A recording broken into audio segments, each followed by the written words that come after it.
सद्गुरु ब्रह्मराज को जय।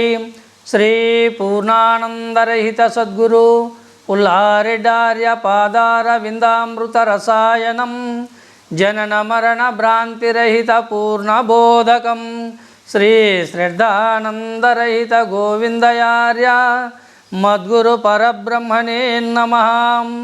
శ్రీమద్గురుదేవులైన శ్రీ శ్రీ శ్రీ శ్రద్ధానందరహిత గోవిందయార్య సద్గురు బ్రహ్మ మహారాజుల వారి పాదపద్మములకు నా యొక్క ద్వాదశి శిరస్సాష్టాంగ నమస్సుమాంజలు.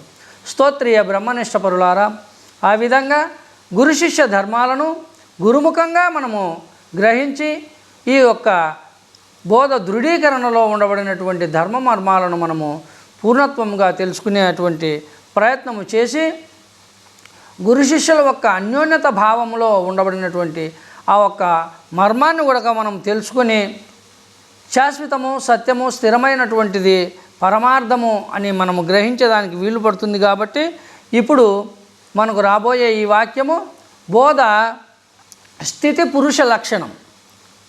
బోధ స్థితి పురుష లక్షణం అంటే ఈ బోధను గ్రహించినటువంటి పురుషుడు ఏ స్థితిలో ఉంటాడు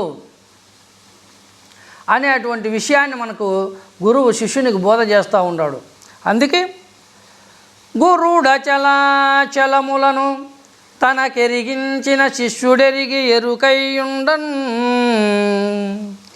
ఎరుకను నిల్పకుమనినను ఎరుకను విడనాడి శిష్యుడెట్లుండునంటే అట్లనే నేనింకెట్లుండునంటే పురుషుడు లేనట్టి పొలతి సౌందర్యము మరి మరి గలిగుండి మరి లేనట్లని అంటే ఎట్లుండునంటే అట్లనే నేనింకెట్లుండునంటే. ఎంత రహస్యమైనటువంటి విషయాన్ని మనకు గురుదేవుడు ఇక్కడ తెలియపరుస్తాడో చూడు. ఇది ఒక మరుగు, ఒక మర్మము, ఒక రహస్యము. ఎందుకంటే అచల పరిపూర్ణ బోధ ప్రపంచములో ఒక మర్మయోగి అచలుడు అంటే సంఘములో ఉంటూ సంఘ వ్యవహారము చేస్తూ సంఘమును అంటకుండా ఉండేటువంటి ధర్మము ఒక్క అచలునికి మాత్రమే తెలుస్తుంది. అది అందుకే ఎట్లా ఉంటాడు ఈ ప్రపంచంలో అచలుడు అంటే జలజ పత్రమునందు సలిలమంటని రీతి అద్దమందున రూపమంటనట్లు ఆర్జంబు జిహ్వకు వంటని రీతిన ఆకాశమున వాయు వంటనట్లు బురదయ కుమ్మరి పురుగంటనట్లు బలు చల్లలో వెన్న కలయనట్లు చిత్రబానుని చీకటంటని విదంబునా బ్రహ్మవేత్తలు మాయా ప్రపంచమందు అఖిల వ్యవహారములు చేసి అంటరదిపా. ఎలా ఉన్నాడు ఈ ప్రపంచంలో గురుపుత్రుడు? గురువు అంటే జలజ పత్రమునందు సలిలమంటని రీతి, నీళ్ళలోనే పుట్టి నీళ్ళలోనే పెరిగి నీళ్ళలోనే ఉంది తామరాకు. నీళ్ళను అంటుతా ఉందా? అంటలే. ఆద్యంబు జిహ్వకు అంటని రీతిన ఎంత నెయ్యి మనము జిగుడు పదార్థము జిడ్డు నెయ్యి తాగినా నాలుక మీద ఏమన్నా ఉంచుకుంటా ఉందా? ఉంచుకోవడంలే. జలజపత్రమునందు సలిలమంటని రీతి. అద్దము మన రూపము అద్దంలో కనిపిస్తూ ఉంది, కానీ బొట్టు ఇక్కడ పెట్టుకుంటాం కానీ అక్కడ పెట్టము కదా. అలాగే ఎంత రూపము కనిపించినా కూడా ఆ అద్దము మన రూపాన్ని అది అంటించుకోదు, అది ఎప్పటికీ శుద్ధంగానే ఉంటుంది.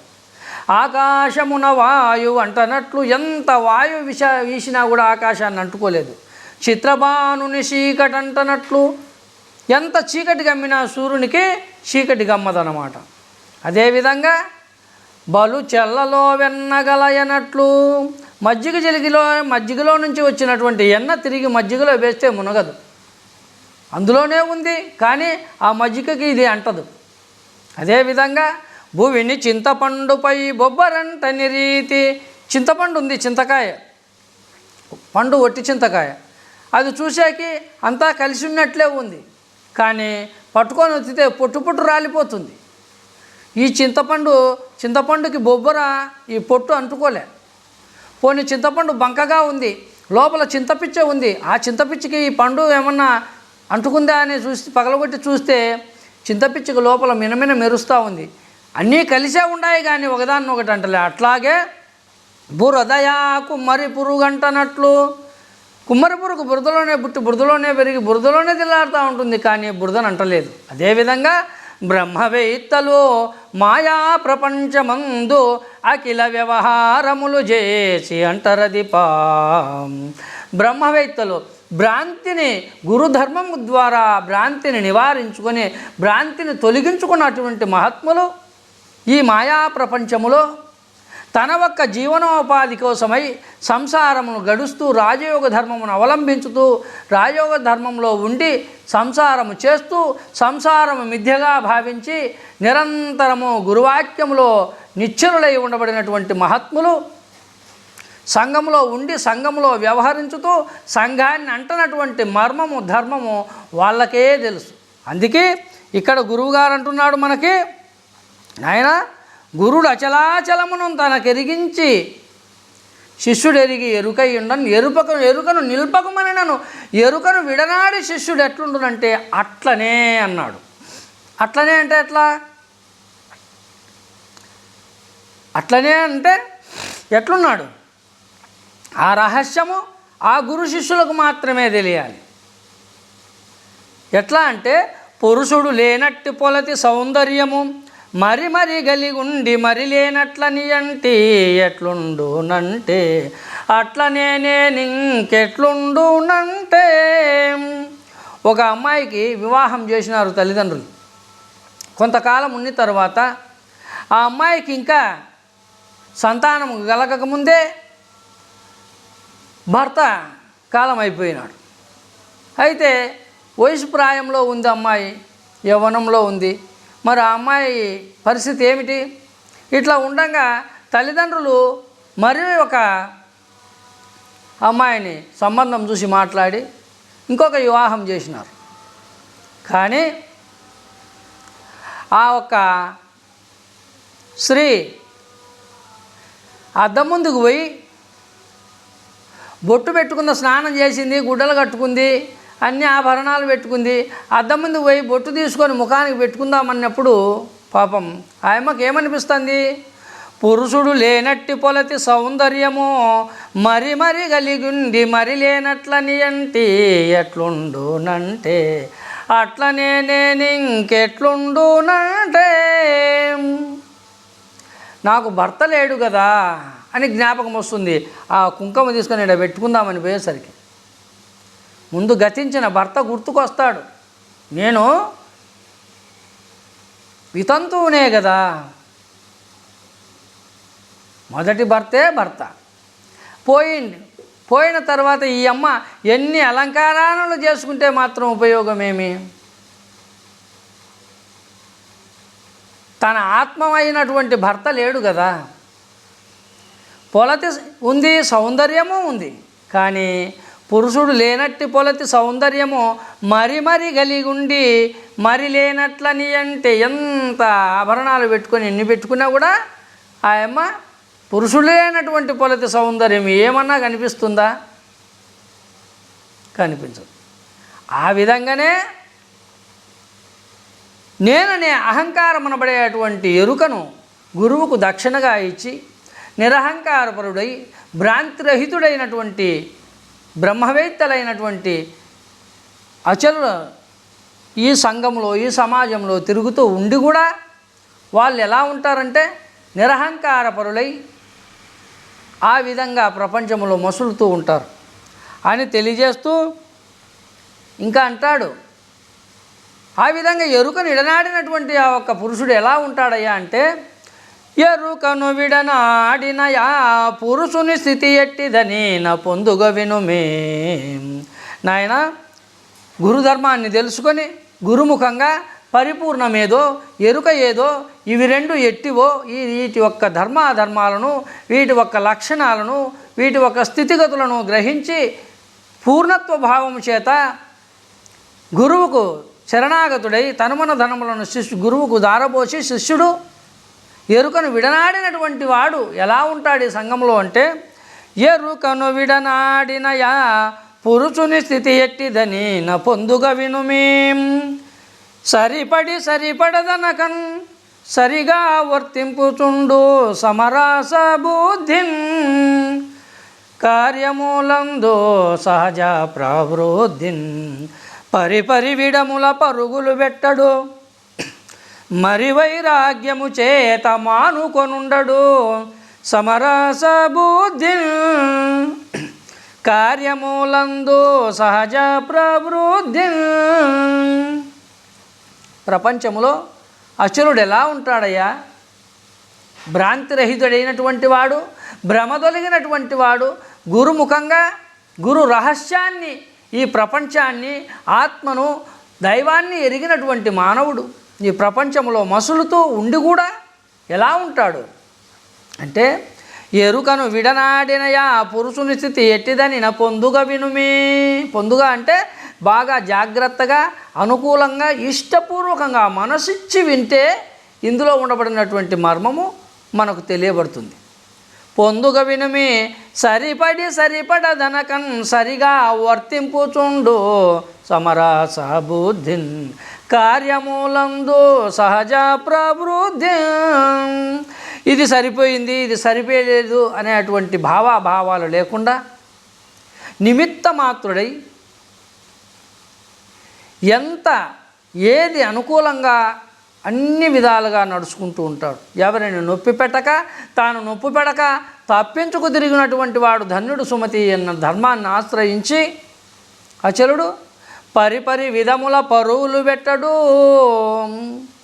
ప్రపంచంలో అందరాకట్లా అనేక విధాలుగా లేనిపోని తాపాత్రయాలు పొందడు. లేదని తాపాత్రయపడడు, ఉందని ఉబ్బిబ్బు కాడు. పరిపలి విధముల పరువులు పెట్టడు, మరి వైరాగ్యము చేత మానుకొనుండడు. స్టోర్ బీమ్ వేస్తాండరు, అన్నీ ఇస్తా ఉండరు, మనం పోతాం. అయితే గుంపులోకి పోయి అందరూ తాపాత్రయపడితే తీసుకోవాలని ప్రయాణం చేస్తుంటాడు. పరిపరి విధముల పరువులు పెట్టడు. అయ్యి ఈరోజు ఫస్ట్ రోజు కదా, ఈ పొద్దే ఎందుకు పోవాలా, రేపు మొన్నాడు తెచ్చుకుందాంలే. పరిపరి విధముల పరువులు పెట్టడు. అయిపోవచ్చింది టైము, వారం రోజులు అయ్యా బియ్యం వేయబట్టి. మరి వైరాగ్యము చేత మానుకొని ఉండడు. కాండ్లేబ్బా పోతే వేస్తే ఏది లేకుంటేలే అని ఊరుకోడు, పోయి తెచ్చుకోవాల్సిందే. ఏ దానికైనా కూడా సమరస బుద్ధిన్ కార్యములందు సహజ ప్రవృద్ధి. సమస్త కార్యధర్మాలలో కూడా సమరస బుద్ధి కలిగి సంఘంలో ఉంటూ సంఘ విలక్షణుడై సంఘాన్ని అంటక, సంఘాన్ని ద్వేషించక, సంఘానికి వ్యతిరేకి కాకుండా సంఘంతో ఉంటూ ధర్మాలుగా వర్తించుతూ బుద్ధిని స్వాధీనపరుచుకొని పెద్దల వాక్యాలను వింటూ గురుబోధ ధర్మాన్ని అనుసరించి మానవుడు మసులుతూ పరమార్థ తత్వంలో మనసు నిలిపి రాజయోగ ధర్మంగా మానవుడు పరివర్తన జీవనం సాగిస్తూ ఉంటాడు అని తెలియజేస్తూ అంటాడు గురువుగారు. అనహంకారుండనిమిషుడు గనుకనే విశ్వంభనేటి కలగానడు. అతడు ఎలాంటి వాడు? అటువంటి ఎరుక నిడిచినటువంటి వాడు. అనహంకారుండు అనిమిషుడు. అనహంకారుండు అహంకారి కాదు, అనహంకారుండు అనిమిషుడు అంటే రెప్పపాట్లు ఎక్కువ లేనివాడు. ఈ ప్రపంచమునంతా స్వప్నతుల్యముగా చూసేటువంటి వాడు, ప్రపంచమును స్వప్నతుల్యముగా చూసేటువంటి వాడు. నిజము ఉన్నది ఉన్నట్లు ఎప్పుడూ దర్శించుకుంటూనే ఉంటాడు. దైవము దాపెరికము కాదు, దైవం ఎప్పుడూ ప్రత్యక్షమే, పరమార్థం ఎప్పటికీ ప్రత్యక్షమే. తెలియకపోతేనే దాపెరికము, అది అంతటా నిండి నిబిడీకృతమై ఉన్నది పరమార్థం. అందుకే నిత్య సంతృప్తుడై చలించని మనస్సు గలవాడై ఎప్పుడూ గురువాక్యములోనే నిరహంకారుడై వర్తిస్తూ ఉంటాడు. ఈ ధర్మాన్ని తెలుసుకునేదానికి మనము అంటాడు గురువుగారు, అనహంకారుండ నిమిషుడు గనుకనే విశ్వంబనేటి కలగానడు అహంకారు వాడు సనిమిషుడుగా ఉన విశ్వంబనేటి స్వప్నోద్యోగము భూని చేయూచుయా ఉద్యోగము మాని యని నేని స్వప్నోద్యోగమునకు కారణమని తాననిమిషుడెన్నడనుకోడు ఈ మాటనుద్యోగమును భూని చేయూచుయా ఉద్యోగము మాని. ఈ ప్రపంచంలో అహంకారుడు అనిమిషుడు, నిరహంకారుడు ఎలా ఉండారు వీళ్ళు అంటే అనహంకారుడు అనిమిషుడు, అహంకారుడు సనిమిషుడు. వీళ్ళు ఒకనికి ప్రపంచము ఉంది నేను ఉన్నాను, ఒకడికి ప్రపంచము లేదు నేను లేదు. వీళ్ళిద్దరు ఎలా ఉన్నారు అని అంటే వీళ్ళ ధర్మాలు ఎట్లా ఉన్నాయి అని అంటే ఇప్పుడు మనము మన డబ్బు సొంతంగా చేతిలో ఉండదు, పోగొట్టుకుంటే కష్ట నష్టం ఏదో మన వరకే పడుతుంది. కానీ బ్యాంకులో ఉండబడినటువంటి మేనేజరు ₹1,00,000 ఎంచుతూ ఉన్నాడు, 5,000 రూపాయలు తక్కువ వచ్చినాయంటే బాధ్యులు ఎవరు? అందుకే ఈ రెండింటిలో ధర్మాధర్మాలను తెలుసుకోమని గురువుగారు మనకు తెలియజేస్తూ ఉంటారు. కాబట్టి ఈ యొక్క గురుబోధ ధర్మంలో మనకు బోధలో స్థితి పురుషుడు ఎలా ఉంటాడు అన్నటువంటి విషయానికై మనము ఈ ధర్మాన్ని తెలియజేస్తూ వస్తూ ఇంకా గురువుగారు అంటాడు, నాయన ఈ ప్రపంచంలో ప్రపంచకుడు ఈ ప్రపంచాన్ని ఈ కళను నిజమనుకొని వ్యవహరిస్తూ ఉంటాడు. గురుపుత్రుడు ఈ ప్రపంచాన్ని ఈ జాగ్రత్త అవస్థ సర్వ వ్యవహారాలన్నింటినీ స్వప్నతుల్యంగా భావించి వ్యవహరిస్తూ ఉంటాడు. ఈ గురుపుత్రుడు ఇది నిజము కాదని నడుస్తూ ఉంటాడు, బ్రతుకుతూ ఉంటాడు. ప్రపంచకుడు ఇదే నిజమని బతుకుతూ ఉంటాడు. ఈ రెండింటి తేడాలలో మనకు అచలుడు అయినటువంటి గురువు గురుపుత్రుడ ధర్మాలు ఇట్లా ఉంటాయి. కాబట్టి ఈ ధర్మమర్మాలను మనం తెలుసుకోవాలని రాబోయే వాక్యములో ఇంకా గురువుగారు మనకు ఈ యొక్క బోధ స్థితి పురుష లక్షణంలో పూర్ణత్వంగా మనము తెలుసుకుందామని సద్గురు బ్రహ్మరాజుకు జై.